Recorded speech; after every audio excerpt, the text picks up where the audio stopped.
Bonjour à tous, je vous propose de commencer ce webinaire.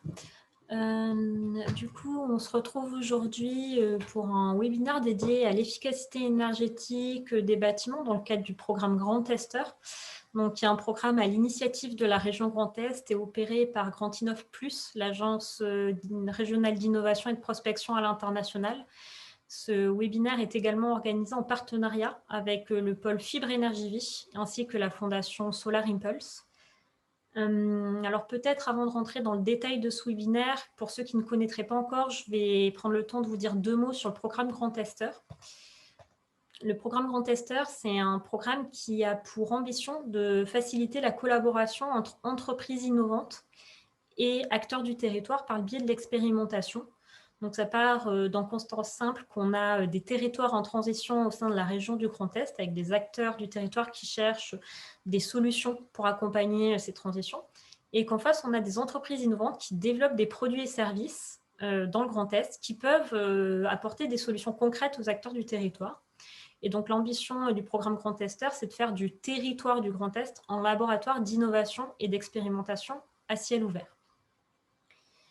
Donc aujourd'hui, pour ce webinaire thématique, on a voulu vous parler en fait de l'efficacité énergétique des bâtiments qui peut on va dire, se classer sous la grande thématique de la transition écologique. Et donc ce premier webinaire thématique sur l'efficacité énergétique des bâtiments part d'un constat, c'est qu'en France, le secteur du bâtiment représente une consommation de 70 millions de tonnes équivalent pétrole par an, donc soit 43% de l'énergie finale totale. Et donc, il constitue un important gisement d'économie potentielle. Aussi, on a vu de nombreuses solutions se développer ces dernières années, que ce soit des solutions sur l'isolation du bâti, de la performance des systèmes, du suivi de la consommation, etc. Et donc, à travers ce premier webinaire thématique, on va dire notre objectif est le suivant, c'est d'une part de montrer que l'expérimentation de solutions innovantes peut accélérer les transitions prioritaires pour les acteurs du territoire, peut venir apporter des réponses concrètes à des enjeux rencontrés, notamment en permettant à ces acteurs de tester de l'innovation en conditions réelles, mais également, à terme, éventuellement, de l'acheter de manière plus pérenne, donc d'acheter cette innovation. D'autre part, ce webinaire thématique, c'est l'occasion de montrer aux entreprises innovantes régionales qui travaillent sur ces sujets-là, qui développent des solutions sur cette thématique-là, qu'on a des acteurs des territoires qui peuvent être des bons partenaires pour tester de l'innovation et qui peut permettre d'obtenir des premières références sur certaines solutions, certaines technologies. Et donc, pour discuter aujourd'hui de cette thématique, de l'expérimentation sur l'efficacité énergétique des bâtiments, on a cinq intervenants de choix que je vais présenter tout de suite et à qui je transmettrai la parole dans un second temps. Donc, premièrement, on a Pascal Weibel, qui est directeur immobilier et maîtrise d'ouvrage de la région Grand Est, qui nous parlera justement du parc immobilier de la région, des enjeux de transition auxquels fait face ce parc immobilier et qui nous parlera également d'une expérimentation qui se prépare avec l'entreprise Soprema. Ensuite, nous aurons Rémi Perrin qui interviendra donc, pour parler plus précisément d'un projet typique, un projet issu de l'ADEME, et donc Rémi Perrin qui est directeur R&D du groupe Soprema et qui intervient également sur l'expérimentation dont nous parlera Pascal Weibel. Par la suite, nous aurons la métropole du Grand Nancy, donc représentée par Émilie Pavlac, qui est directrice du pôle économie et innovation, et par Benjamin Chanteclerc, qui est chargé de mission cluster et relations entreprises. Et donc, eux deux s'attelleront à nous parler d'une expérimentation de la solution innovante ePlume qui a été développée par 3 startups nancéennes. Et enfin, nous finirons avec David Chkiri, donc, qui est cofondateur et directeur R&D de la startup Green Tech Innovation, et donc qui a un projet d'expérimentation en préparation avec la communauté de communes Pays au Val d'Alzette. Et donc, il viendra nous raconter un peu l'histoire de cette expérimentation. Avant de transmettre la parole à notre premier intervenant, je vous informe qu'il y a une rubrique qui vous permet de poser vos questions qui s'appelle, c'est un module questions-réponses dans l'application Zoom. Je vous invite à l'utiliser si vous avez des questions pour nos intervenants. Et normalement, on aura un petit temps de questions-réponses après chacun de nos intervenants. Donc, si jamais voilà, on ne tenait pas forcément le timing, on les ferait peut-être un peu plus courts. Mais l'idée, c'est que vous puissiez également poser des questions aux intervenants présents aujourd'hui. Voilà. Et du coup, sans plus tarder, je vais transmettre la parole à Pascal Weibel. Et du coup, peut-être dans un premier temps, Pascal, je vais vous poser une question. C'est est-ce que vous pouvez nous présenter ce qu'est la direction immobilier et maîtrise d'ouvrage au sein de la région et quelles en sont ses missions? Merci Alizé, bonjour à toutes et à tous. Notre collectivité, avec sa direction de l'immobilier et de la maîtrise d'ouvrage, est une entité de plus de 100 personnes dont nous organisons donc toute l'activité de maîtrise d'ouvrage sur essentiellement le parc de nos lycées, on va y revenir, mais également sur toute une autre série de bâtiments, et parfois nous intervenons également dans le cadre des contrats de plan État-région en maître d'ouvrage pour des projets État au niveau des universités en particulier. Donc ça nous fait quand même un volant d'activité de l'ordre de 170 millions d'euros d'investissement chaque année, auquel je rajouterai 21 millions d'euros de fonctionnement courant pour le petit entretien de nos bâtiments. Cette équipe d'une centaine de personnes a la particularité d'être territorialisée, donc vous le voyez sur la carte, avec des interventions, si possible, au plus près des besoins, puisque nos bâtiments sont comme répartis sur un territoire qui fait plus de 5 millions de kilomètres carrés. C'est l'équivalent de 2 fois la taille de la Belgique, ce qui nous a amené à territorialiser au sein d'un réseau de 12 maisons de région. Et nous avons toujours une équipe centralisée au niveau des anciens sièges que sont Châlons, Metz et Strasbourg, avec des référents immobiliers sur toutes les thématiques, et en particulier un service de l'énergie qui a vocation à intervenir à la fois pour les questions d'achat d'énergie, mais également pour les questions de conseil aux équipes territorialisées, de suivi des actions en matière d'efficacité énergétique, avec des référents, des spécialistes dans chaque domaine. Et d'ailleurs, nous renforçons ce service actuellement. Donc sur le territoire, cela représente 3000 bâtiments publics pour 5,2 millions de mètres carrés de CHOB. Alors j'aime bien parler de la CHOB parce que même si nous n'avons entre guillemets que 4,6 millions de surface de plancher, 5,2 traduit quand même le fait que notre patrimoine est relativement étalé, puisque beaucoup de lycées sont des lycées de type professionnel également, et souvent des bâtiments de rez-de-chaussée avec beaucoup d'ateliers. Ça suppose beaucoup de toitures finalement, et c'est aussi une de nos grandes préoccupations dans l'efficacité énergétique que d'arriver à traiter le clos et le couvert, dont l'ensemble de ces toitures. Et du coup, Alors, au Pascal, niveau des enjeux, oui, tout à fait. Donc, les enjeux sont, je pense, bien connus de tous les maîtres d'ouvrage publics maintenant, puisque les perspectives décrites dans les lois Elan ou loi TECV d'atteindre progressivement 60% de baisse de consommation à l'horizon 2050 se traduisent par un premier seuil important dès 2030 qui va nous permettre d'ensuite avoir un rythme, je dirais, qui pourrait paraître plus confortable, mais atteindre au moins 40% en 2030, alors que nous estimons être déjà à moins 30 à peu près aujourd'hui par rapport à la base 2010. On voit qu'au final, on va faire un effort de 10% tous les 10 ans, mais qui va nous imposer d'agir à la fois sur le bâti, évidemment, mais sur les équipements également. Et nous avons beaucoup de sujets de ce côté-là sur nos installations de chauffage ou de distribution d'énergie dans les lycées et dans nos bâtiments de bureaux, mais agir également sur l'exploitation, le pilotage de ces installations avec un pilotage qui est vraiment adapté à l'usage et en particulier au temps d'utilisation de ces bâtiments, euh, sans agir sur le comportement des usagers. Nous aurons également de grosses difficultés puisque le côté comportemental est une des préoccupations souvent de tous les maîtres d'ouvrage qui, je dirais, payent les consommations d'énergie, mais n'utilisent pas directement leur bâtiment pour une grande partie de leur parc immobilier. Et les lycées en sont un exemple. Donc ces enjeux, on peut les traduire encore un peu différemment, peut-être pour faire une synthèse. En termes de performance des bâtiments, l'objectif pour nous sera d'être au niveau BBC, basse consommation, en 2050.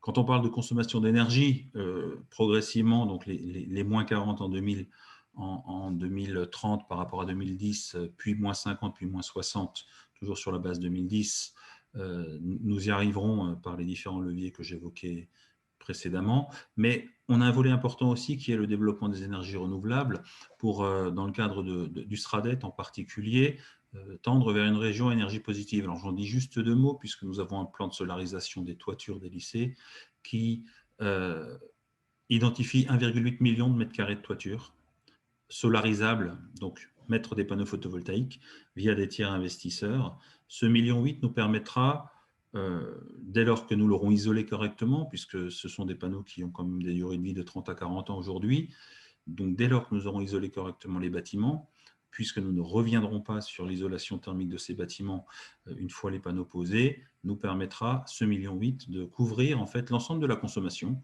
d'énergie de nos lycées et bâtiments. Donc la région, par l'investissement sur 1,8 million de mètres carrés de toiture et la mise à disposition de ces toitures pour des tiers investisseurs, devrait avec cela effacer complètement la consommation d'électricité de ces bâtiments en énergie finale, ce qui correspond finalement à un quart de tranche de centrales nucléaires. Bon, ça parle dans le Grand Est quand on entend la fermeture de centrales comme Fessenheim, et là, ce sera aussi un de nos volets d'action sur ce sujet-là. Et puis, je ferai le parallèle avec ce 1,8 million de toitures qui expliquera pourquoi nous sommes plus intéressés particulièrement à la question de l'expérimentation qu'on va décrire avec Rémi Perrin ensuite, puisque, comme je le disais, nous avons quand même pas mal de bâtiments à plat pour lesquels notre préoccupation n'est pas tant d'arriver à gérer l'isolation thermique qu'on arrive à bien faire pour se protéger du froid, mais davantage d'arriver à traiter les périodes estivales maintenant qui deviennent une vraie préoccupation dans nos bâtiments, et si possible les traiter sans recours à des solutions consommatrices d'énergie, voire consommatrices de coûts de fonctionnement. Je pense à la climatisation, puisque dans nos bâtiments, nous avons très très peu de bâtiments climatisés. Souvent, ce ne sont que des locaux serveurs pour l'informatique. Quelques chiffres chez nous, ça montre un peu l'ampleur du sujet, mais aussi, en fonction de ce qu'on pourra faire, l'ampleur des gains qu'on peut espérer. Le chauffage, pour nous, ce sont 24 millions d'euros par an de dépenses, 18 millions liés à la consommation, donc les autres 6 millions d'euros correspondent aux taxes, hein, tout simplement.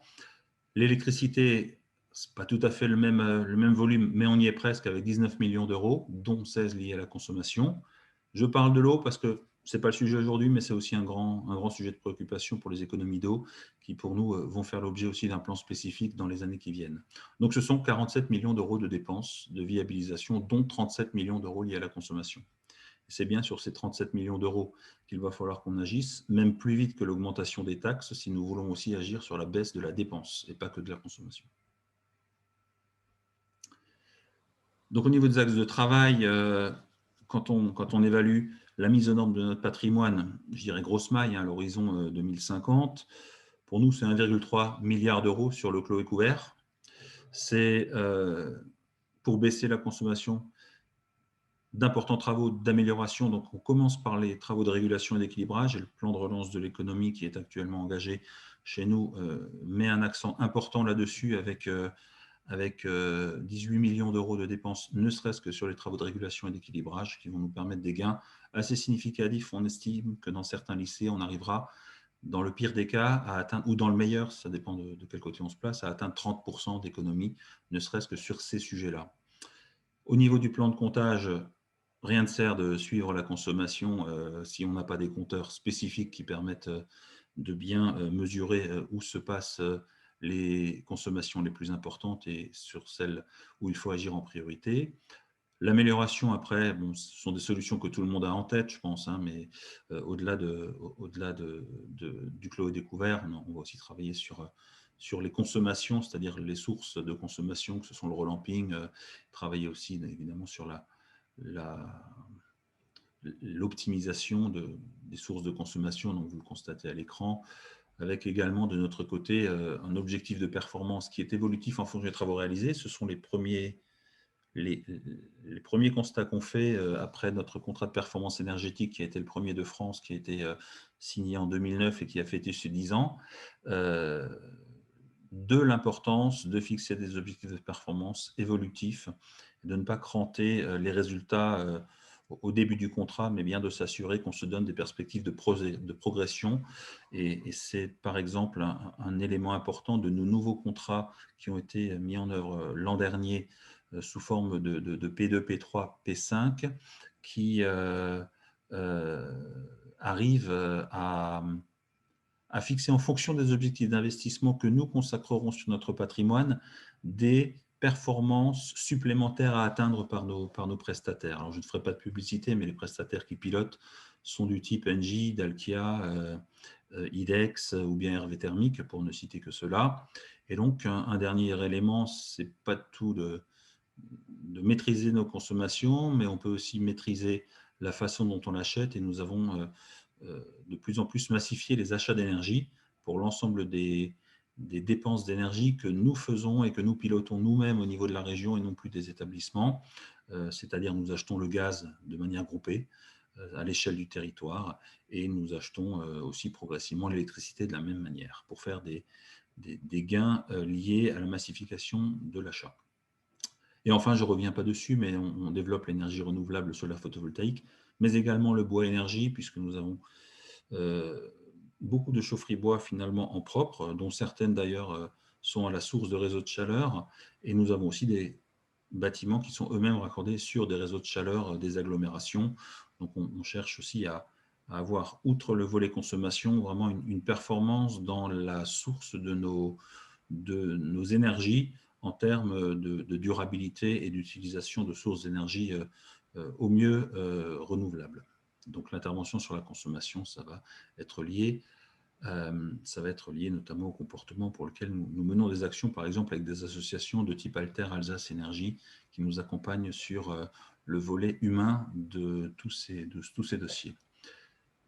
J'ai évoqué, alors plus concrètement en termes d'expérimentation, le fait qu'on souhaite trouver des solutions qui ne coûtent rien derrière en fonctionnement.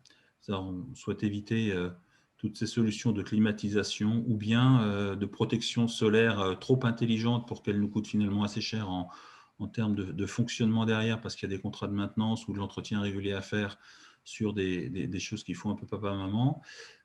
Et quand on voit, par exemple, la photo de notre lycée, d'atelier du lycée Blaise Pascal à Colmar, qui va pour nous être l'occasion de tester une solution Soprema, on se dit bien que tout ce qui est noir mériterait peut-être un jour d'être plutôt blanc pour moins absorber l'énergie, pour mieux se protéger des augmentations de température.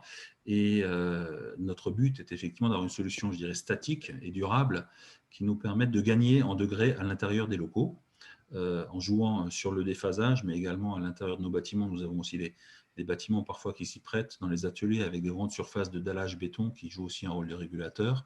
Donc, raison pour laquelle, d'ici maintenant à mai 2021, nous instrumentons ce bâtiment pour donner un point de départ sur les températures alors de surface ou à l'intérieur du bâtiment.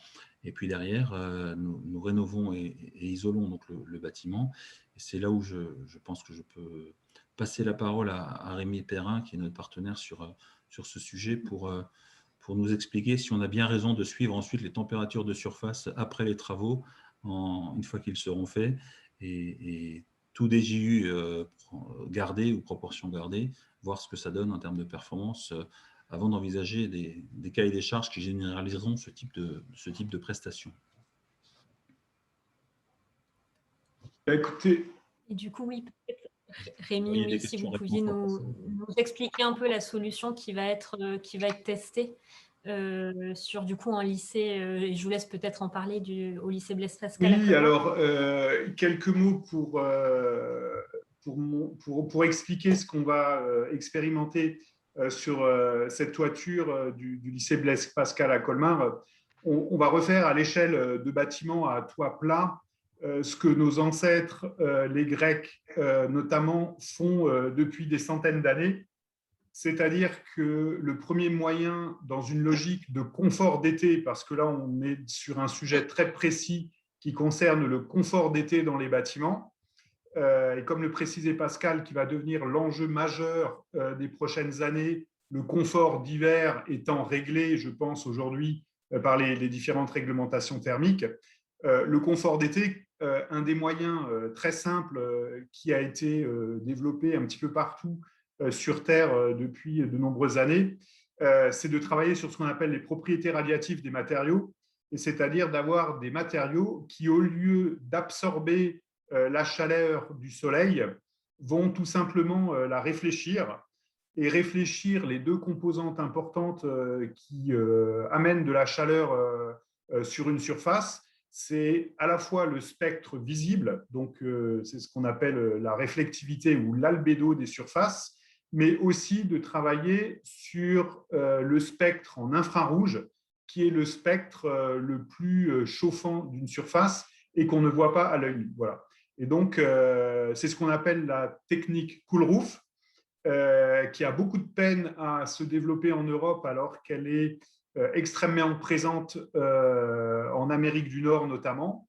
Et c'est une solution qu'on a développée il y a quelques années qui bénéficie du label Solution efficiente pour la planète Solar Impulse. Et dans le cadre du partenariat entre Solar Impulse et la région Grand Est, on remercie la région Grand Est d'avoir pensé à Soprema et à cette solution pour faire une expérimentation sur une toiture de plus de 1000 mètres carrés. L'objectif premier est de faire un état des lieux qu'on va faire courant de la vague chaude qu'on va sans doute avoir entre le mois de mai et le mois de juillet cette année, avec une instrumentation qui va nous permettre de mesurer des températures de surface sur les revêtements plutôt sombres qui sont présents actuellement, mais aussi à l'intérieur des salles de classe, histoire d'avoir des idées des températures réelles qui nous permettront derrière, via de la modélisation, d'estimer les gains en température de confort que l'on va avoir une fois la solution Coolroof appliquée. Et puis, dans un second temps, une fois la solution Coolroof appliquée, de mesurer que ce qu'on a vendu correspond bien à la réalité. Voilà ce qu'on peut dire. Après, s'il y a d'autres questions sur les techniques de rafraîchissement passif, n'hésitez pas. Le Coolroof est une des solutions parmi d'autres qui existent et qu'on peut déployer sur différents types de bâtiments. Et du coup, Rémi ou Pascal, est-ce que l'un de vous deux peut nous refaire la genèse de comment s'est fait cette rencontre? Je sais que c'est via la fondation Solar Impulse, mais c'est peut-être bien de le repréciser pour notre audience. Oui, alors effectivement, c'est via la Fondation Solar Impulse où on a pu justement partager le catalogue de solutions. Et celle-ci nous paraissait assez intéressante dans le sens où elle était une solution statique d'investissement qui, je le redis, ne devrait pas amener à des consommations ou des dépenses de fonctionnement ultérieures. Donc, on a effectivement eu la possibilité d'une mise en relation via la Fondation et nous sommes d'ailleurs partenaires des différentes actions qui sont conduites dans ce cadre-là, d'où ce test en fait sur la solution Soprema. Et du coup, alors je crois qu'on a bien compris le planning, le déroulé de la collaboration qui va bientôt commencer. Est-ce que vous avez ou vous allez l'entourer d'un cadre juridique spécifique? C'est un sujet justement qui va nécessiter de mettre au point une convention sur ces questions-là. On est par contre évidemment dans le cadre classique des garanties qu'on a sur les toitures avec le produit. Cela étant, on n'a pas envisagé d'aller outre les garanties classiques ou le cadre un peu classique du conventionnement, mais ça sera pas un marché en tant que tel, mais plus une convention de fonctionnement avec Soprema.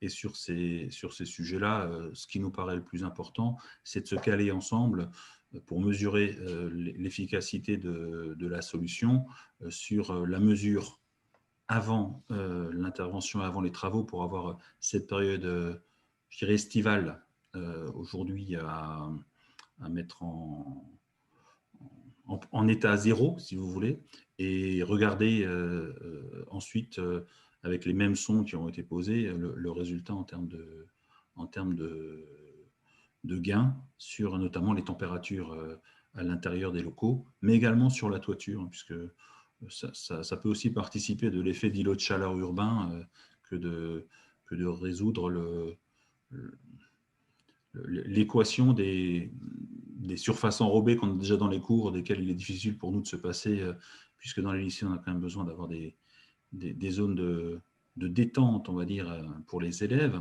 Et donc, les toitures peuvent aussi être une solution en termes de réduction de l'îlot de chaleur urbain.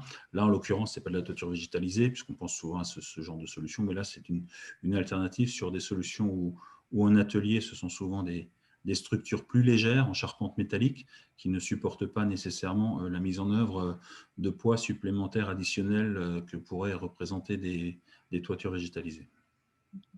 Et du coup, je rebondis parce que je vois deux questions justement. Alors, il y a une question qui est: la solution Coolroof est-elle couverte par un avis technique ou déjà en technique courante? Donc ça, je pense que ça s'adresse sans doute plus à Rémi Perrin. Et puis la suivante est: quel gain attendez-vous avec une solution Coolroof en se basant sur les retours d'expérience déjà existants? Alors, oui, les solutions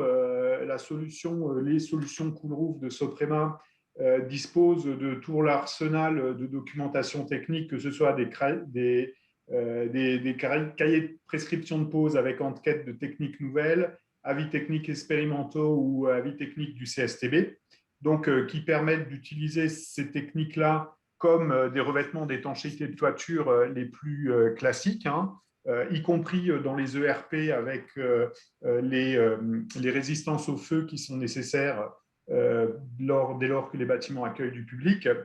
Ça, c'est pour répondre à la première question.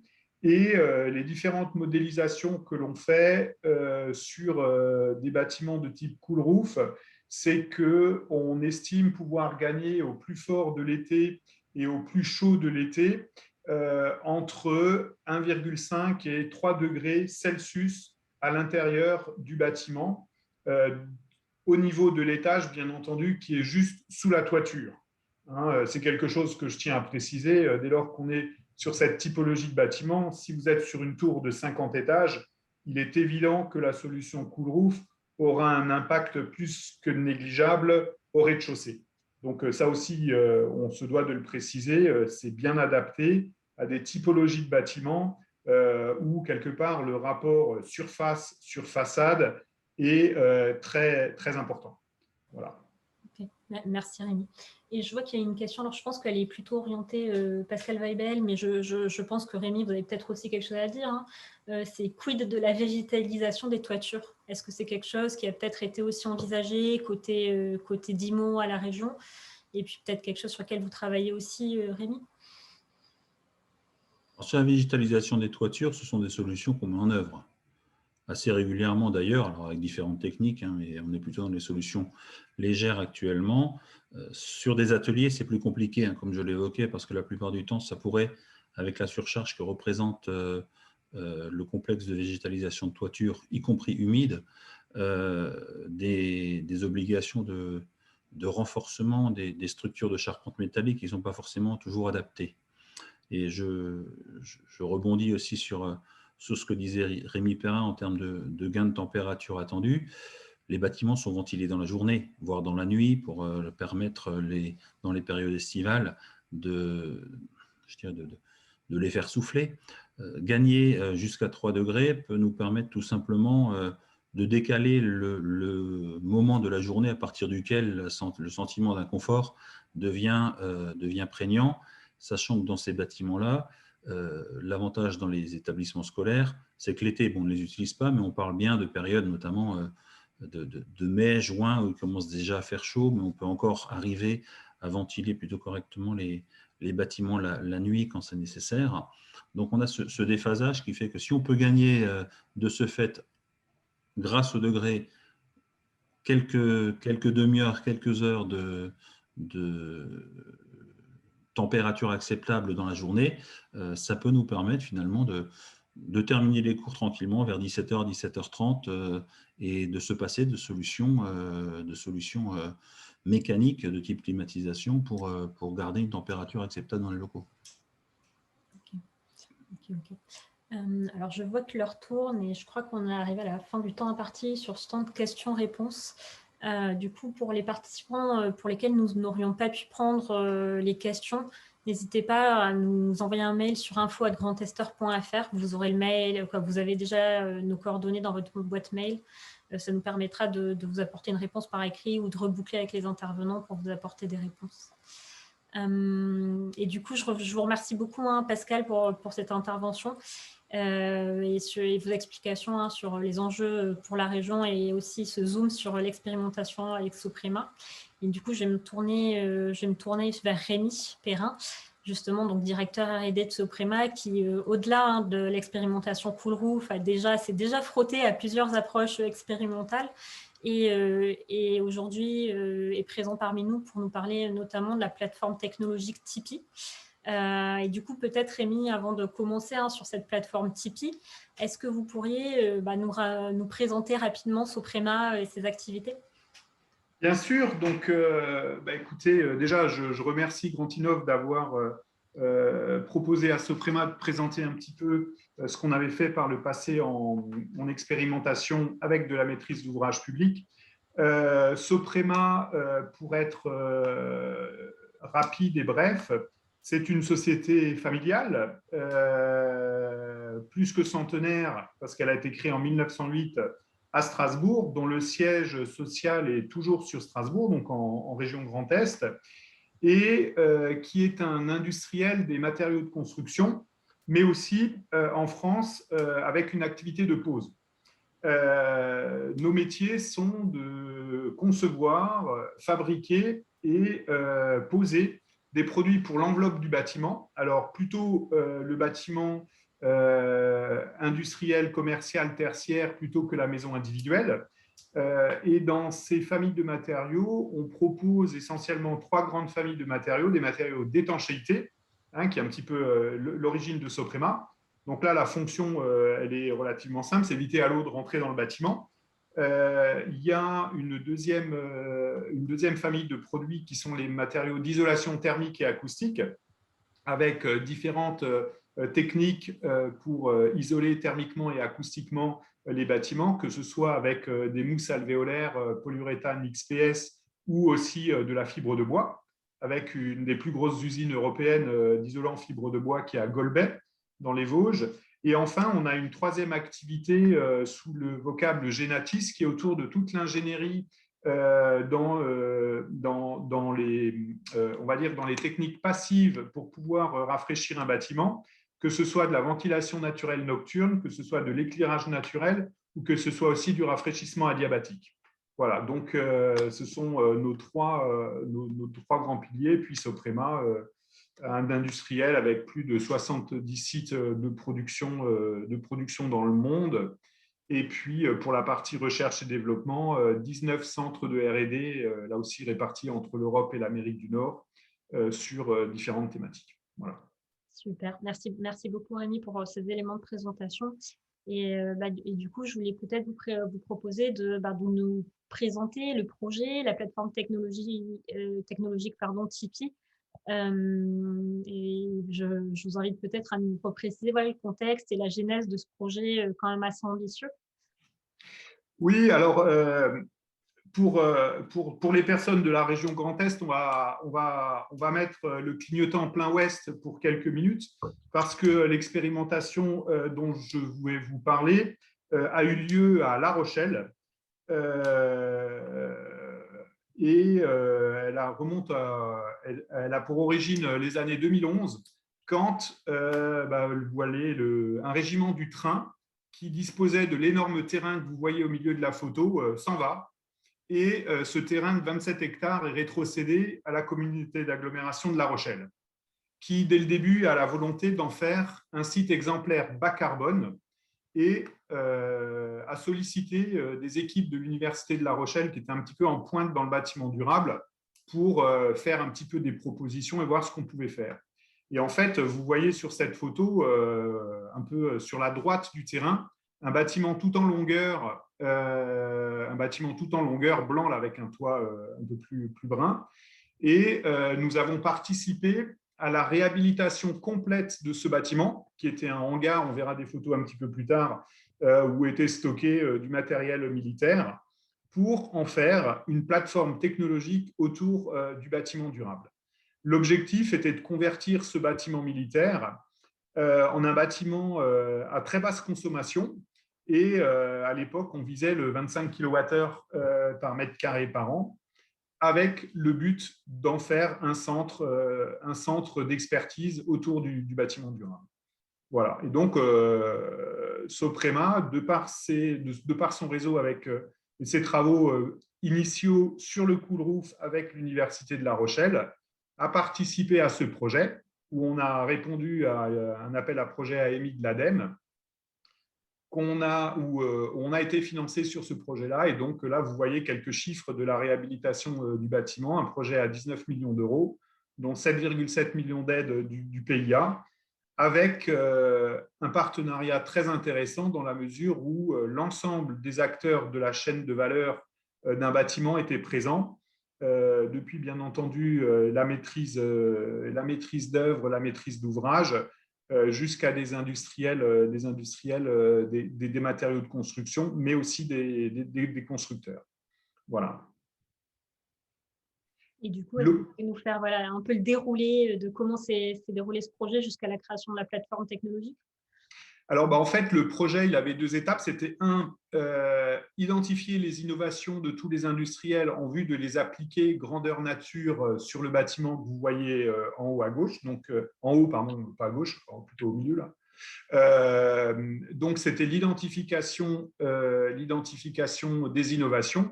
Bien entendu, un état des lieux de l'existant en vue de savoir ce que l'on pouvait faire, de savoir ce que l'on ne pouvait pas faire vis-à-vis de problèmes structurels, vis-à-vis de problèmes environnementaux. Il y avait aussi un petit peu des architectes des bâtiments de France qui se promenaient dans le décor. À partir de là, la deuxième phase a été la partie opérationnelle de transformation du bâtiment. Donc sous l'impulsion d'une maîtrise d'œuvre et d'une maîtrise d'ouvrage qui avait pour but de faire avancer le sujet, en y intégrant toute une part importante de l'acceptation de ces innovations, y compris par les poseurs. Et puis un bâtiment qui a été livré en octobre 2016. Vous voyez une des photos en bas à droite du bâtiment tel qu'il est aujourd'hui, avec une extension qui a été faite. Et puis, dans la foulée ou en parallèle, le montage d'une société anonyme qui s'appelle Tipeee et qui avait pour but d'exploiter et de développer une activité économique autour du bâtiment durable à l'intérieur de ce bâtiment transformé. Ce qu'il faut savoir aussi, c'est que dans ce bâtiment, aujourd'hui, il y a aussi d'héberger des startups et il y a aussi d'héberger un centre de formation, un CFA, et une école d'ingénieurs, Voilà. Donc, et c'était pour l'agglo de La Rochelle la première étape de ce qui s'appelle aujourd'hui le parc bas carbone d'Atlantec, où vous avez des sociétés, vous avez un CFA, vous avez différentes entités qui commencent à occuper tout le site que l'on voyait sur une des premières photos. Ok, super. Et est-ce que du coup, vous pourriez peut-être nous dire rapidement quelles ont été les technologies qui ont été testées côté Soprema dans ce bâtiment démonstrateur, et également, j'ai envie de dire plus largement, qu'est-ce que vous apporte ce type de gros projet de bâtiment démonstrateur? Alors là, voilà, j'ai remis dans cette présentation un petit peu 5 innovations majeures qu'on a testées sur ce bâtiment. Donc, qui sont des solutions d'éclairage naturel, donc avec des conduits de lumière naturels qui permettaient d'amener de l'éclairage naturel au rez-de-chaussée du bâtiment dans certaines zones. Là, comme vous voyez, ça c'est dans des toilettes, hein. Chose qu'on avait développée 2 années auparavant. Les brises soleil, sunlight, contrôle de Bluetech, ce sont des éléments qui permettent effectivement de diffuser la lumière naturelle dans un hall plus ou moins industriel, mais aussi de participer à la ventilation naturelle nocturne du bâtiment.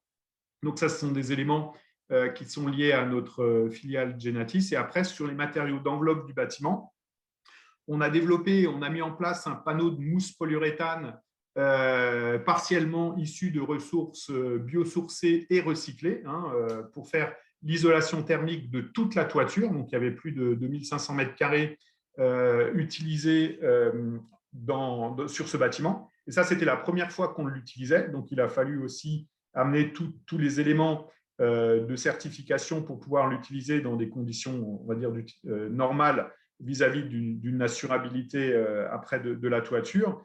Et puis, sur une partie du bâtiment, on a mis du cool roof. Et sur une autre partie du bâtiment, on a mis des membranes d'étanchéité qui, elles aussi, étaient partiellement biosourcées. Le but était là de diminuer au maximum l'impact carbone non renouvelable sur l'intégralité du bâtiment. Voilà. Ça, ce sont pour les innovations testées. Le point clé, c'est que, bien entendu, il y avait un contrôleur technique sur le chantier. Et donc, quand on parle d'innovation, ce ne sont pas quand même des innovations qui sortent du laboratoire, mais qui avaient quand même certains prérequis vis-à-vis d'une certification, que ce soit des ATEX, que ce soit pour certains autres sujets plus en amont, des polices d'assurance délivrées par Soprema sur des techniques innovantes. Voilà.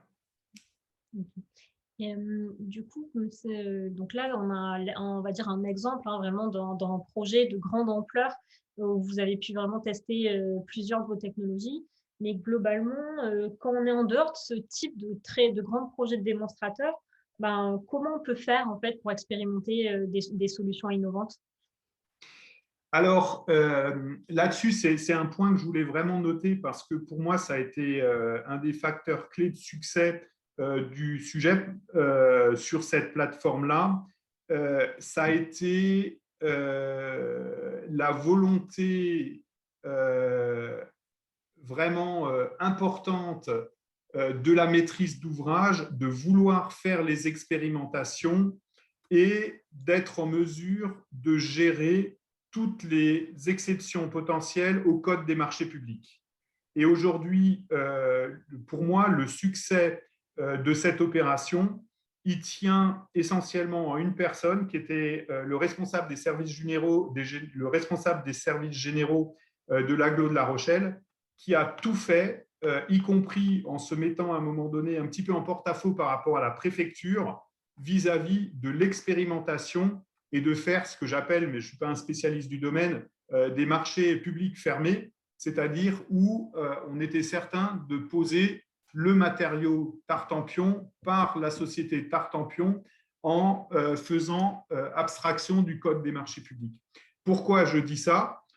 Parce qu'il existe un arsenal juridique pour le faire, dont je ne suis absolument pas spécialiste, mais par contre, je me rends compte aussi que très souvent, c'est le point qui va bloquer sur certaines opérations. Il y a la volonté affichée de faire les choses, et puis quand on va rentrer dans l'opérationnel pur et dur de l'opération, s'il n'y a pas la volonté et l'accompagnement des équipes opérationnelles pour pouvoir savoir, pour connaître quelles sont les possibilités de le faire sans avoir l'argument qui tombait très régulièrement. Ah ouais, mais là, on ne peut pas le faire parce qu'avec les causes des marchés publics, on n'est pas sûr que ça puisse se faire.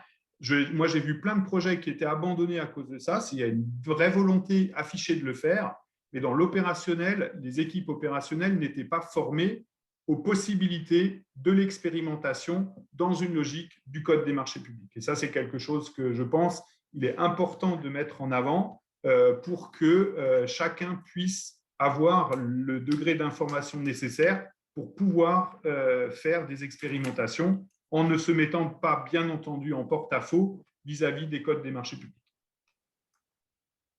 Merci Rémi pour ces éléments. Et c'est vrai que je suis totalement en ligne avec ce que vous dites et c'est ce qu'on essaye aussi d'apporter un côté grand testeur, c'est un peu ce soutien, cet accompagnement pour que des expérimentations aient lieu, quand bien même on sait que c'est un chemin qui peut être semé d'embûches sur différents points.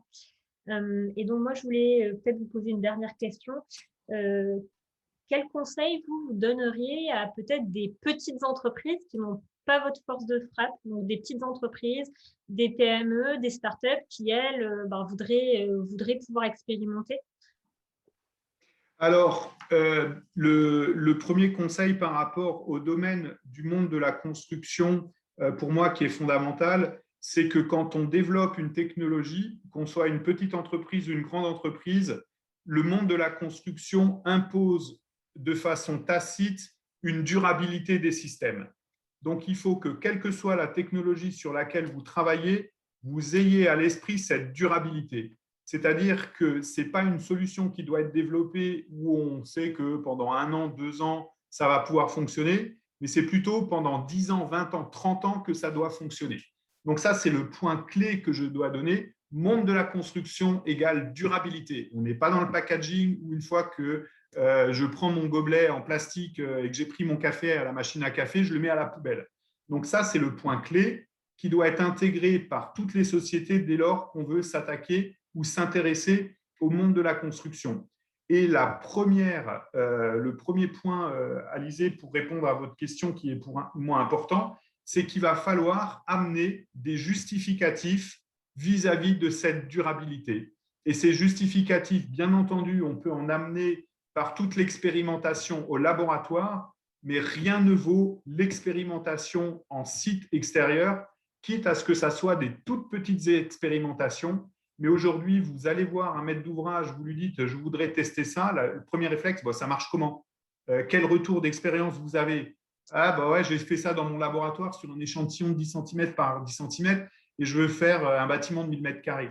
No way, ça ne marche pas ça. À un moment donné, il faut avoir des retours d'expérience qui sont des retours d'expérience extérieurs. Et c'est ça la vraie difficulté quand on est une société innovante, c'est qu'on développe la technologie, en même temps il faut faire le changement d'échelle et en même temps il faut vérifier la durabilité. Et quelque part, mon conseil que je pourrais donner, c'est dès que vous avez des petites éprouvettes, dès que vous avez des petits échantillons, mettez-les dehors, mettez-les en fonction bien entendu de l'application, mettez-les dehors, mettez-les en conditions extérieures, que ce soit déjà sur un rebord de fenêtre ou des choses comme ça, pour que vous ayez le premier retour. Si ça marche en laboratoire, en termes de vieillissement, ça ne veut pas forcément dire que ça marchera en extérieur. Donc, il est important de paralléliser les choses et quelque part de valider cette durabilité avant même d'aller vouloir l'expérimenter en grandeur nature sur un site qui peut être occupé. Après, tout dépend aussi de comment est-ce qu'on se situe vis-à-vis d'une sensibilité à ce qu'on va appeler la pérennité de l'ouvrage vis-à-vis de son utilisation. Alors, merci beaucoup pour ces conseils précieux, Rémi. Je pense qu'ils font écho à pas mal de petites entreprises. Alors, je regarde le module questions-réponses. Je ne crois pas qu'on ait une nouvelle question. Et vu qu'on arrive à la fin du timing, je vais peut-être proposer qu'on avance sur la prochaine intervention. Donc, merci encore, Rémi, pour ces éléments. Et puis, pour nos participants, si jamais vous avez d'autres questions par la suite qui vous viennent à l'esprit, n'hésitez pas à nous les envoyer côté Grand Testeur et on essaiera de circulariser auprès de nos intervenants pour que vous puissiez avoir vos éléments de réponse. Alors, du coup, je vais à présent me tourner vers la métropole du Grand Nancy, donc Émilie Pavlac et Benjamin Chanteclerc, qui sont là aujourd'hui pour nous parler de l'expérimentation d'une solution développée par des startups, une solution qui s'appelle ePlume. Et donc, peut-être Benjamin ou Émilie, est-ce que vous voulez peut-être commencer par nous parler de la métropole et de ses actions, notamment en faveur de l'innovation ? Oui, bonjour à tous. Merci aussi à Grantinoff pour l'invitation. On est ravis de pouvoir participer. Et puis, je pense que ça s'inscrit bien dans le déroulé parce que ce qu'évoquait M. Perrin sur le besoin de tester en conditions réelles, c'est vrai et c'est aussi là que se positionne la métropole.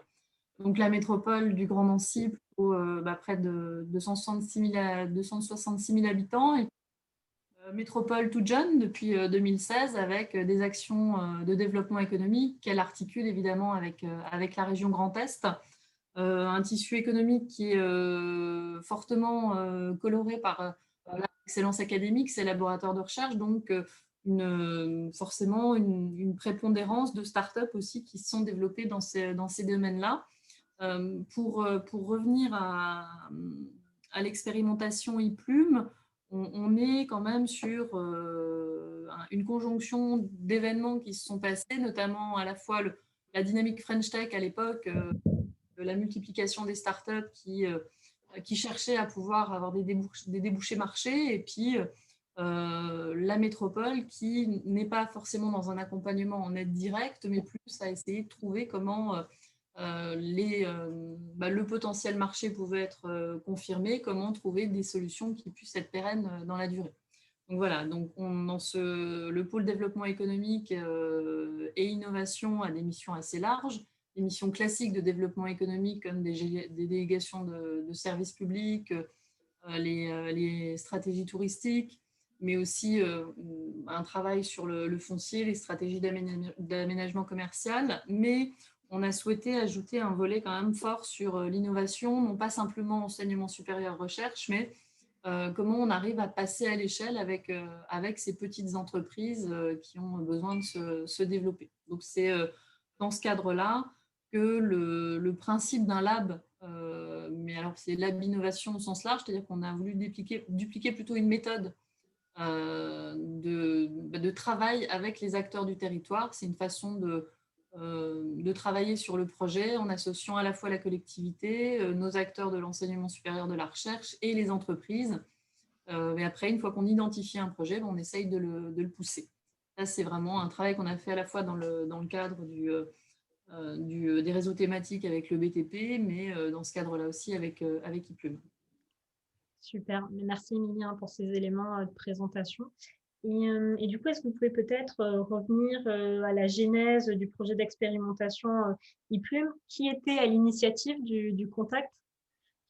Alors, c'est un consortium de startups. Là, on avait la méthodologie, mais là, ce sont les 3 startups qui sont venues nous voir dans le cadre d'un appel à manifestation d'intérêt auquel elles avaient répondu, et c'était un AMI de la région Grand Est, économie numérique, pour proposer une solution justement de plateforme de la dépense énergétique. Lorsque ces 3 startups, il y avait donc 2 startups nancéennes, mais une startup qui venait de Saint-Dié dans les Vosges, nous ont proposé cette solution. On était vraiment dans le rôle de la collectivité de pouvoir au moins travailler avec elles à des retours métiers, parce que souvent c'est ce qui est le plus problématique dans les solutions qui sont présentées par des entreprises, c'est est-ce que le ciblage, est-ce que la segmentation est bien faite, et dans le cadre d'une offre qui est à destination des collectivités, il faut voir si elle était bien calibrée. Donc c'est vraiment dans ce cadre-là que l'AMI a été un accélérateur pour le projet d'expérimentation. Okay, super. Du coup, oui, donc c'était un AMI, les startups étaient financées, mais elles cherchaient un terrain d'expérimentation, et donc leur avait offert un terrain d'expérimentation. C'est ça. Et la petite parenthèse qui a facilité aussi, c'est que comme elles étaient financées, on était quand même assez flexible par rapport aux contraintes de marché public, parce qu'il n'y avait pas de flux financier entre la métropole et le consortium. C'est bien de le souligner, c'est vrai que c'est une grande question que se posent souvent et les collectivités et les entreprises innovantes. Ouais. Et du coup, peut-être pour entrer un peu plus dans le détail, est-ce que, l'un d'entre vous, Benjamin aussi parmi nous, veut nous parler un peu plus de la solution IPLUM, de ses fonctionnalités? Et j'ai aussi une petite vidéo que je peux diffuser, donc je vous laisse me donner le go. Oui, merci Alizée. Déjà, bonjour à toutes et à tous. Merci une fois encore à Antinov et à toi Alizée pour l'invitation. IPLUM, très concrètement, qu'est-ce que c'est? Déjà, c'est un acronyme. C'est l'acronyme de plateforme unifiée pour la maîtrise énergétique. Donc, c'est une solution 3 en 1, une solution intégrée qui résulte de la rencontre de 3 technologies, d'entreprise Lorraine qu'Émilie a évoqué précédemment. Donc, qui repose très concrètement sur 3 grandes étapes. La première, donc l'installation de capteurs d'ambiance, capteurs de température, du matériel, on va dire, de relevé de flux d'énergie, donc conçu et développé par l'entreprise eWatch à Saint-Dié, qui est bien connue, donc qui vont être installés sur des TGBT, sur des centrales de traitement d'air, sur différents points où il est possible donc de relever des flux d'énergie. Donc ces données-là, elles vont être enregistrées et envoyées vers une plateforme numérique qui s'appelle What is What. Donc une plateforme qui a été créée par l'entreprise nancéenne The Weave. Et donc sur cette plateforme, en fait, les données vont être collectées, elles vont être travaillées en lien avec la technologie de eWatch pour la restituer donc sous forme de tableau de bord de suivi donc en temps réel, hein, des consommations constatées sur les 3 bâtiments donc expérimentaux. On n'en a pas encore parlé, je pense qu'on en parlera un peu plus tard. Et donc, avec une dimension aussi maintenance préventive, c'est-à-dire qu'en gros, ces capteurs ont été dispatchés sur donc des locaux techniques, des équipements spécifiques qui ont donc des caractéristiques techniques. Donc, il y a toute une dimension aussi maintenance préventive et documentation technique. Et enfin, vous avez une 3e composante, donc une interface en réalité virtuelle, qui est donc proposée par l'entreprise SBS Interactive, une entreprise basée ici sur le territoire du Grand Nancy. Alors là, vous avez justement donc la vidéo avec donc l'interface réalité virtuelle dont je parlais, avec un système de point d'entrée où vous pouvez constater en temps réel quel type d'équipement sur lesquels les capteurs ont été positionnés. Et puis à l'instant T, avec un système histogramme, une évolution des courbes. Donc vraiment en temps réel, vous avez vraiment un niveau très très poussé d'information et d'analyse de données comme base de travail. Super, merci Benjamin. J'espère avoir lancé la vidéo au bon moment. Et du coup, alors au-delà de la solution et de l'explication de en quoi la solution consiste, comment l'expérimentation s'est déroulée concrètement en fait, de ses débuts, de la prise de contact jusqu'au fait que ce soit déployé sur le terrain et jusqu'à sa fin en fait.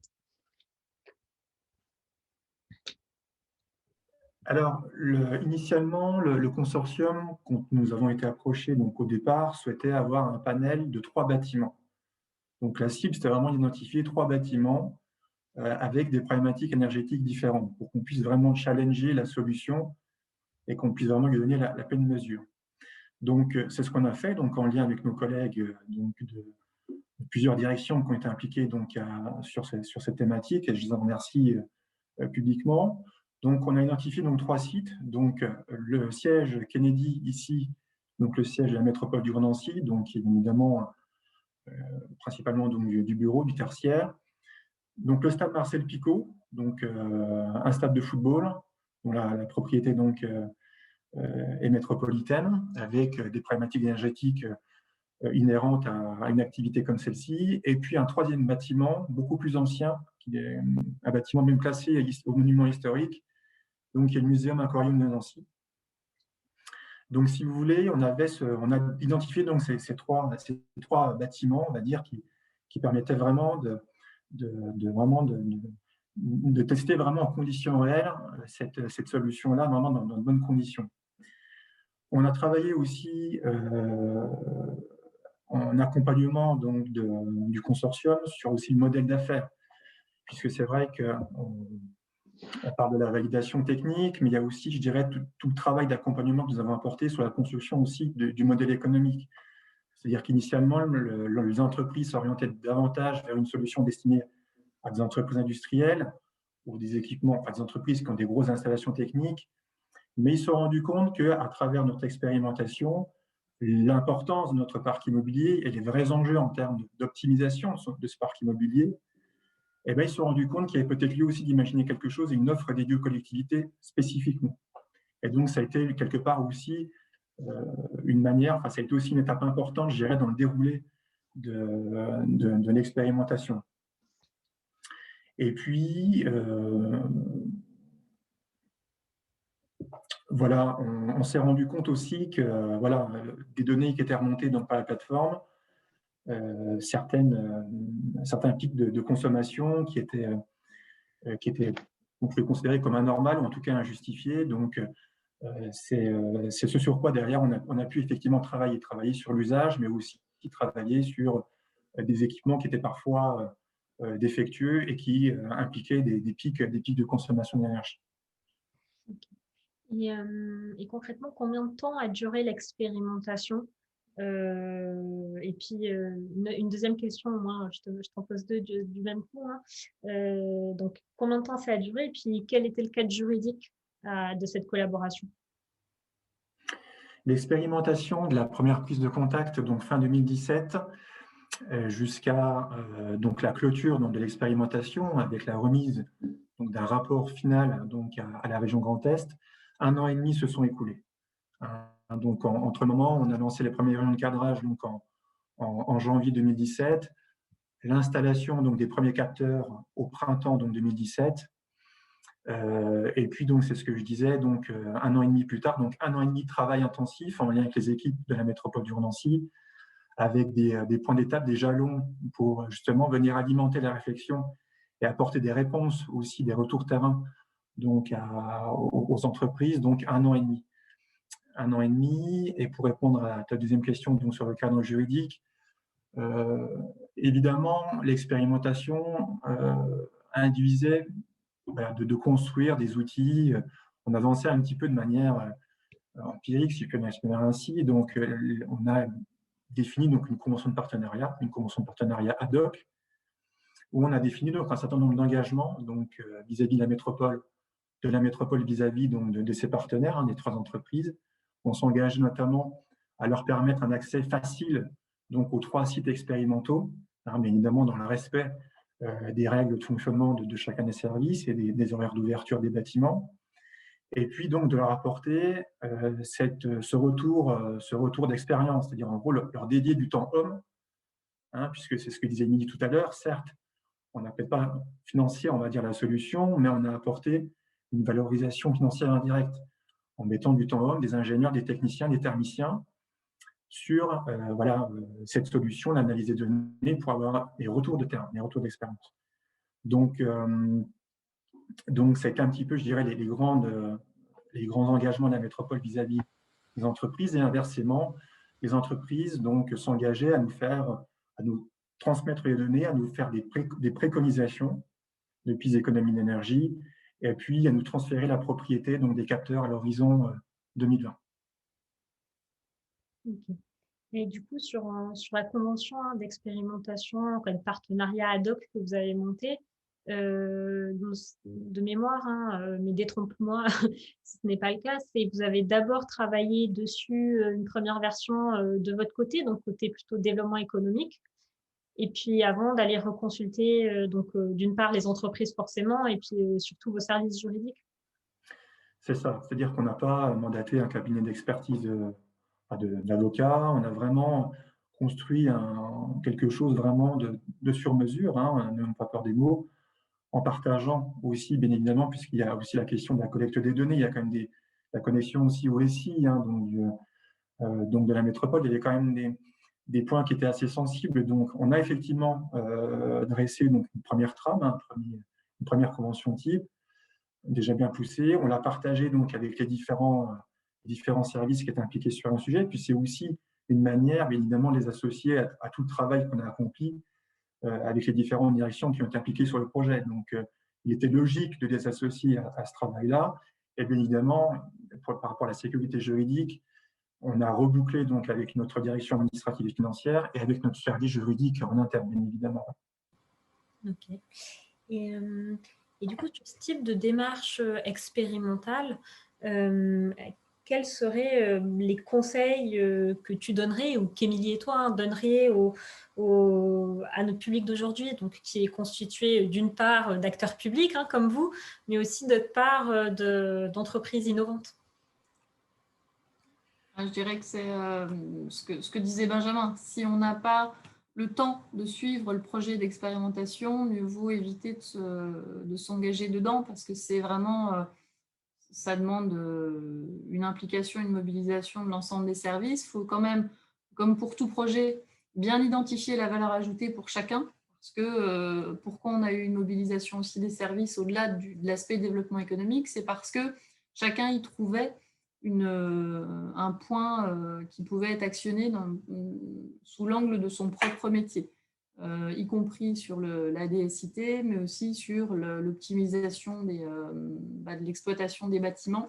Donc vraiment toujours trouver la valeur ajoutée à mettre en avant pour les différents services. Et après, c'est vrai c'est plutôt de l'agilité. Alors ça, j'enfonce des portes ouvertes, mais c'est comme il n'y avait pas de cadre juridique et qu'il n'y en a pas forcément beaucoup maintenant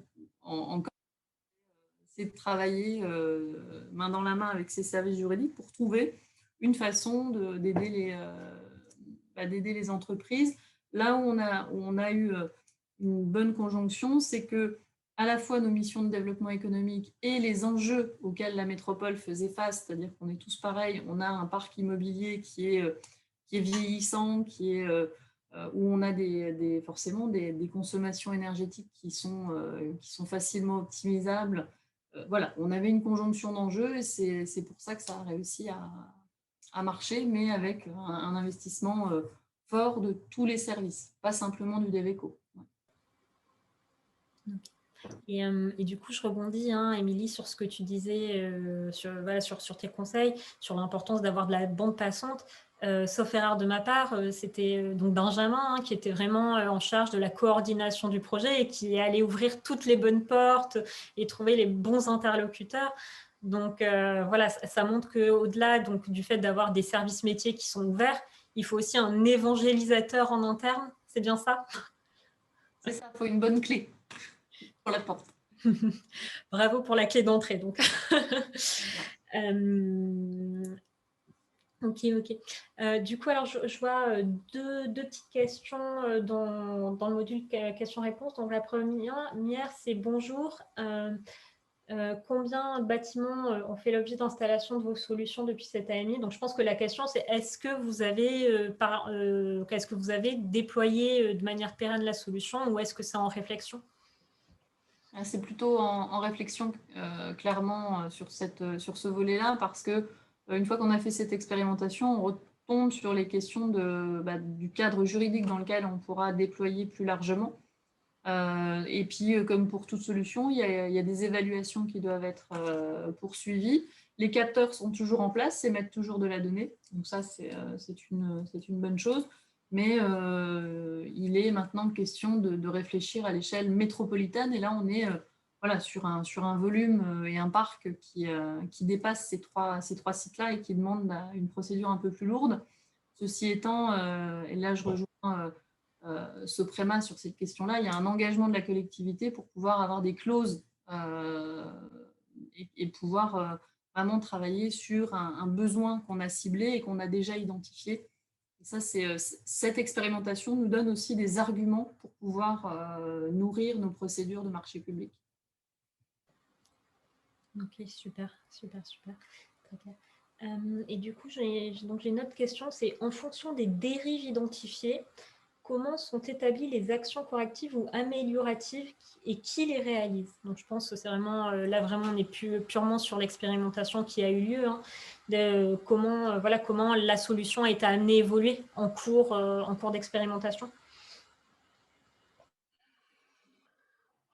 Si vous voulez, c'est ce que je disais, donc le consortium, donc au-delà des données, nous a également aiguillé, nous a apporté du conseil sur des fiches vraiment entre guillemets incidents, avec des pics de consommation constatés et avec des préconisations donc opérationnelles en travaillant donc sur l'usage, par exemple la réduction de l'utilisation de certains radiants dans le stade Marcel Picot qui chauffait entre guillemets pour rien, ou encore par exemple des salles de réunion au siège Kennedy qui étaient très climatisées alors qu'il n'y avait pas de réunion planifiée. Donc, si vous voulez, on avait ces fiches de préconisation opérationnelle, à la fois des préconisations sur l'usage, mais aussi, pourquoi pas, sur des investissements en termes donc, de maintenance du patrimoine. Et je rebondis sur ce que disait Émilie, c'était aussi donc des outils donc, destinés à notre patrimoine, à la direction du patrimoine, justement, dans l'aide à la prise de décision. C'est aussi ça, c'est un outil de pilotage, un vrai outil de pilotage. Donc, je ne sais pas si je réponds vraiment à la question de la personne, mais non. Je réactivais mon micro. Non, si, je pense que tu as apporté des clés de réponse. Merci, Benjamin.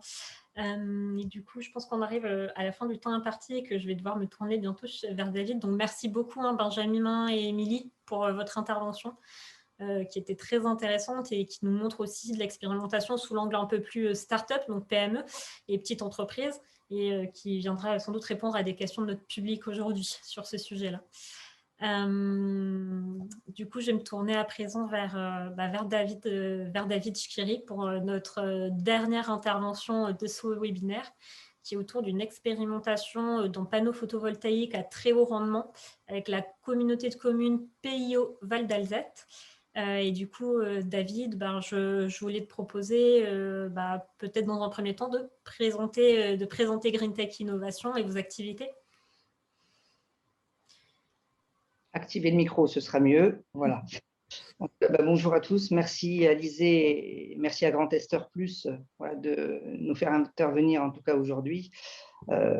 Green Tech Innovation, c'est une start-up qui existe depuis un petit peu moins d'un an, donc le 11 mai 2020, l'année dernière, et donc dont les thématiques principales en fait sont vraiment l'environnement, la partie en fait performance énergétique, objets connectés et intelligence artificielle. Voilà les 4 thématiques fortes, en tout cas je dirais de nos activités. C'est maintenant une petite dizaine effectivement de personnes. Nous sommes installés sur la métropole de Metz et notre cœur de métier, c'est, puisqu'on vient du monde scientifique, c'est de mettre en exécution, en fait plutôt en application, donc les très bons résultats qu'on peut avoir en fait en laboratoire et surtout de passer à l'étape d'après qui est celle de la démonstration par l'expérimentation, d'où la proposition effectivement de Grand Testeur Plus que je remercie encore une fois. Et du coup, David, vous avez un projet d'expérimentation. Alors, je sais que vous avez plusieurs projets, mais qu'on a décidé ensemble de zoomer peut-être sur un projet particulier aujourd'hui, qui est celui d'un panneau photovoltaïque que vous allez expérimenter avec le PIO Val d'Alzette. Peut-être vous pouvez nous en dire un peu plus sur la genèse de ce projet, comment vous en êtes venu à ce projet d'expérimentation. De par effectivement notre zone d'implantation, en fait, à l'incubateur de start-up innovantes à The Pool à Blida, la collectivité est venue nous rencontrer donc, pour qu'on puisse échanger, qu'on puisse lui expliquer comment fonctionnait le dispositif. Et au vu des résultats qu'on avait menés en 2018 donc sur le plateau de Brabois à Nancy, avec notamment le laboratoire du Green et du LEMTA, ils ont décidé de nous faire confiance bien avant en fait le démarrage de la start-up et notamment de s'engager vers une expérimentation pour tout simplement venir compléter le mix énergétique qu'ils avaient déjà sur le territoire. Ok.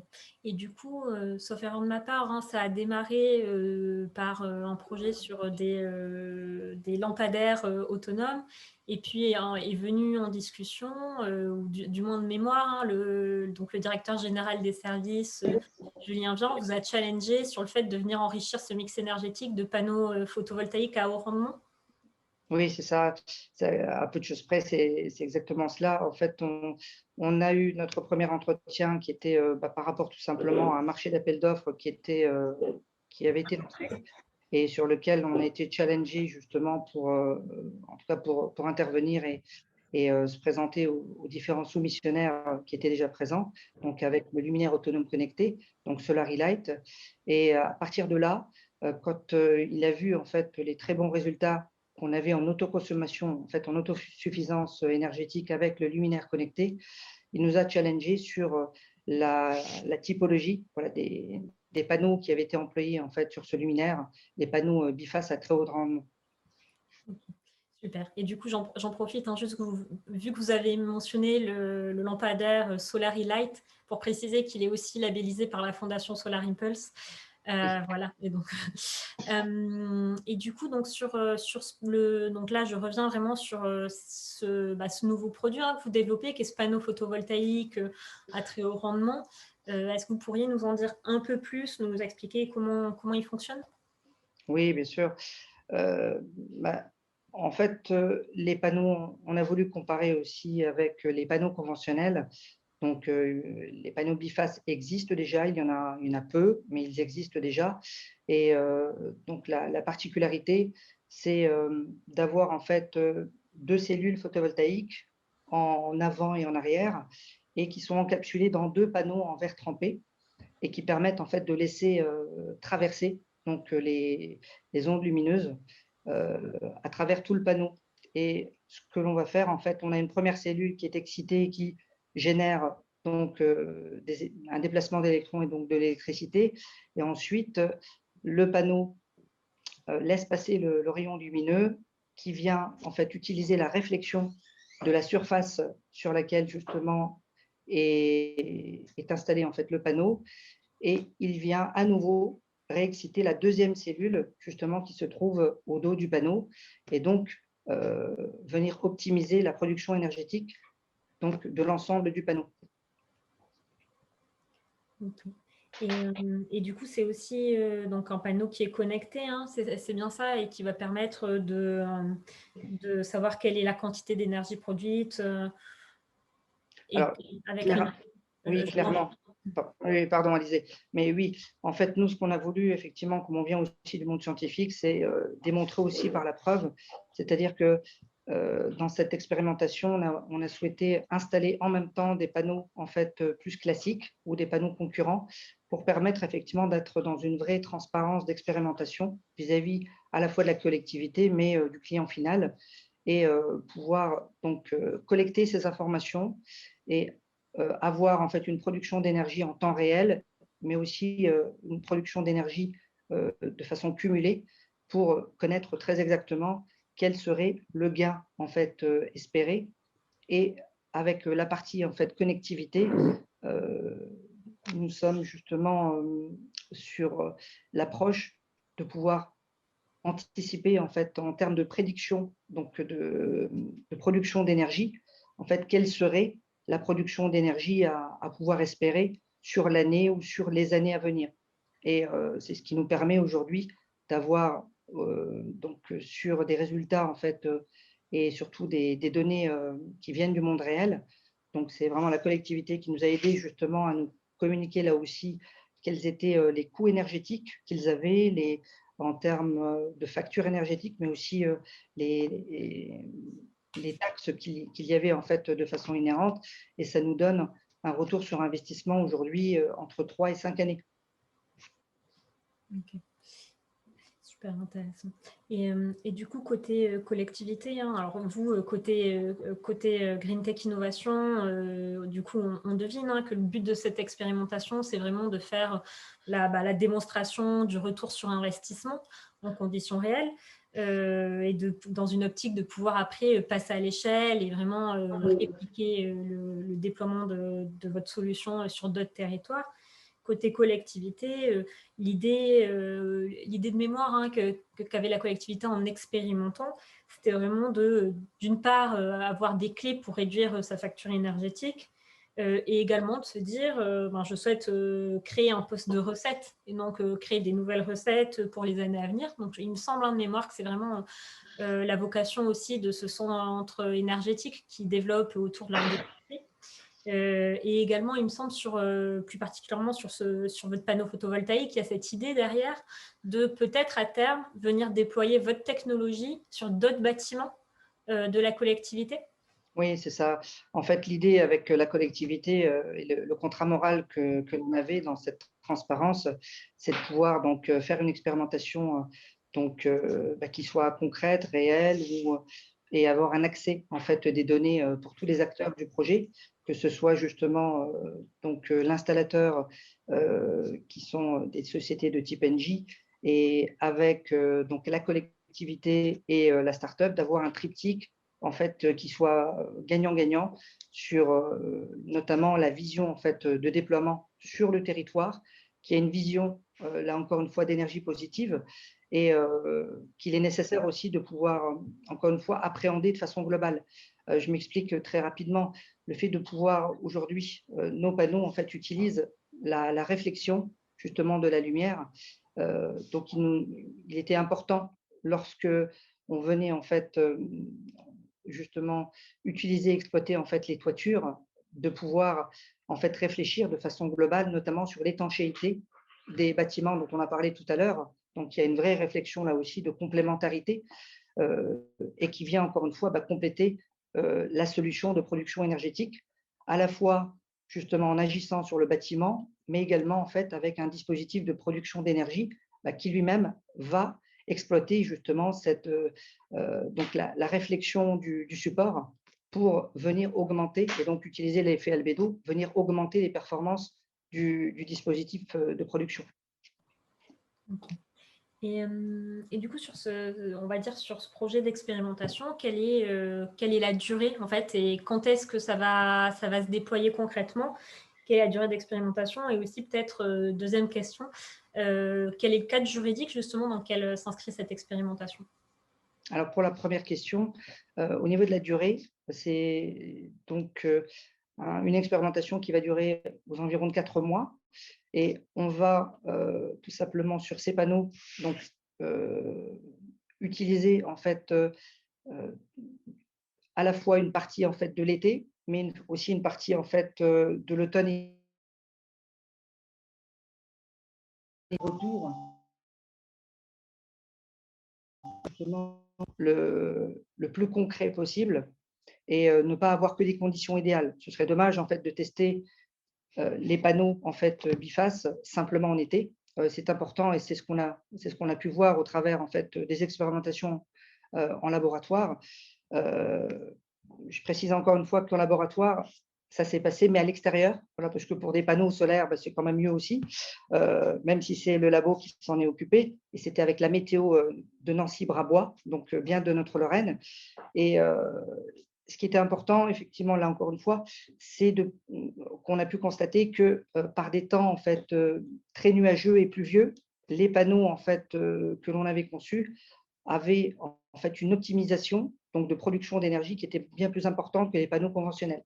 En clair, en fait, la production d'énergie chutait beaucoup moins vite et il y avait encore une production d'énergie qui était suffisamment conséquente pour être notée.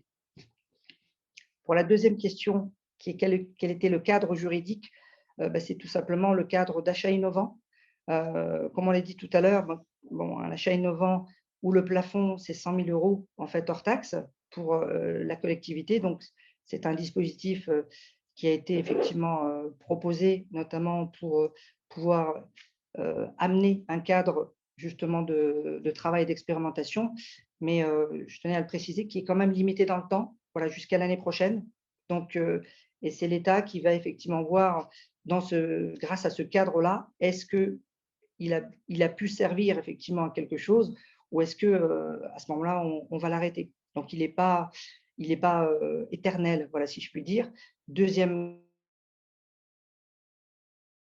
cadre effectivement aussi juridique, c'est que les travaux eux-mêmes sont aussi plafonnés, peuvent être plafonnés aussi à 100 000 €. Donc, ce qui laisse quand même effectivement uniquement sur la partie de la fourniture donc, et du produit, de la solution, donc un plafond de 100 000 € et des travaux de génie civil notamment, qui ont eux aussi en fait un plafond de 100 000 € qui vient de passer à ce plafond-là juste en janvier. Donc, vous voyez, ça ne fait pas longtemps.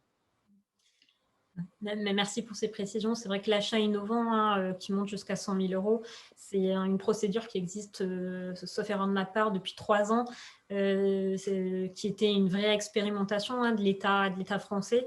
Il faudra voir si elle sera prolongée ou non. C'est vrai que ça a été compliqué parce qu'on aurait dû avoir comment dire, ces entreprises qui s'en saisissent, surtout sur les dernières, enfin cette année et l'année précédente, et ça a été la crise sanitaire, ce qui n'a pas forcément permis une vraie, une vraie appropriation de ce dispositif. Donc, nous, on suit ça de près pour voir si c'est quelque chose qui va être prolongé.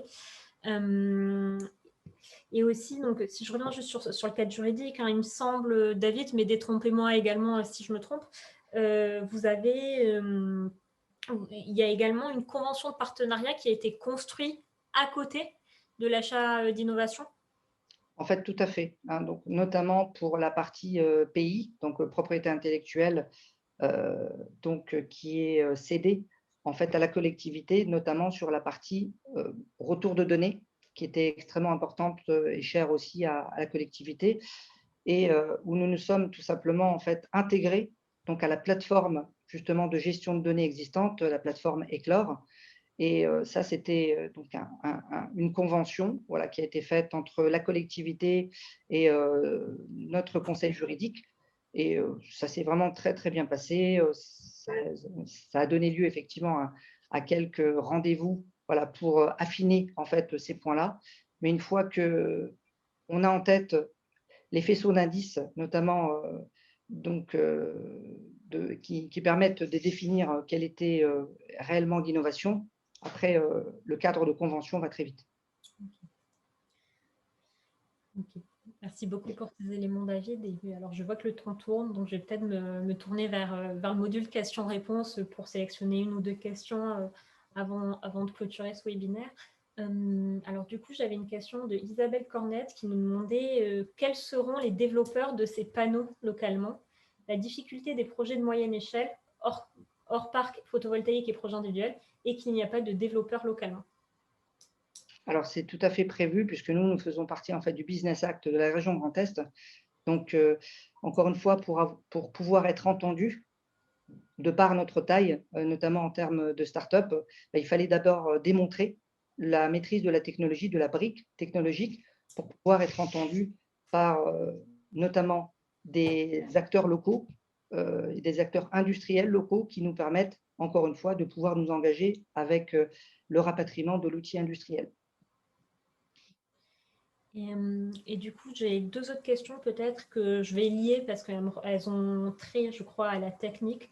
Donc, d'une part, Marianne Alliot nous demande comment est gérée la surchauffe du panneau qui diminue la performance de celui-ci sur un panneau biface. Et nous avons Sbi qui nous demande quel gain entre une solution panneau de face et des panneaux conventionnels. Alors, la gestion, pour répondre à la première question, la gestion de la surchauffe, il n'y en a pas, puisque les panneaux sont complètement en verre.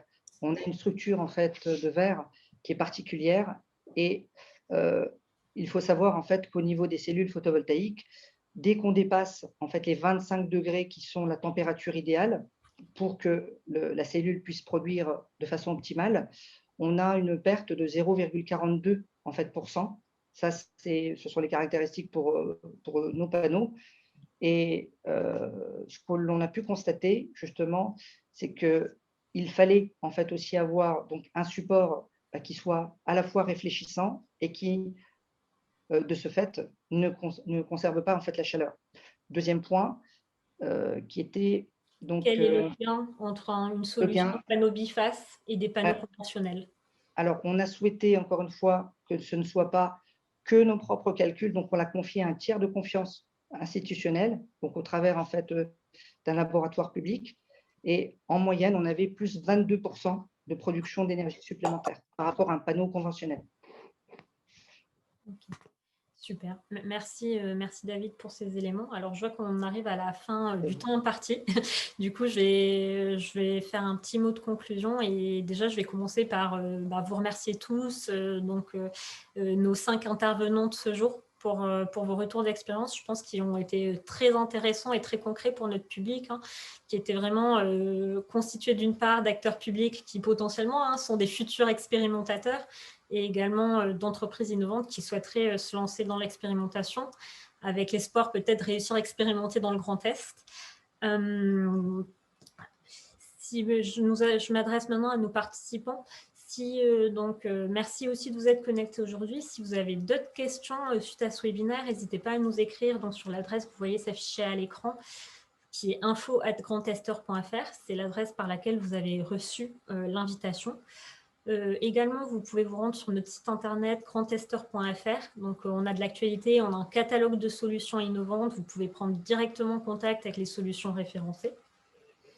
Et aussi, peut-être un dernier élément, on va avoir, quand vous avez fermé la fenêtre de ce webinaire, vous allez avoir une enquête qui va s'ouvrir justement pour que vous puissiez nous partager les sujets sur lesquels vous aimeriez que nous organisions d'autres temps de retour d'expérience. Donc, je vous invite vraiment à la compléter. Et vous pouvez aussi nous faire part de vos impressions de ce webinaire. Enfin, dernier élément, vous recevrez un lien de replay de ce webinaire d'ici quelques jours par mail. Et il sera également disponible sur notre site internet. Voilà. Et donc, je vous remercie tous. Merci encore à nos intervenants de ce jour. Et bonne journée à tous. Merci à vous. Merci beaucoup, Alizé, pour l'organisation. Bon après-midi. Merci à tous. Bonne fin de journée. Bonne fin de journée.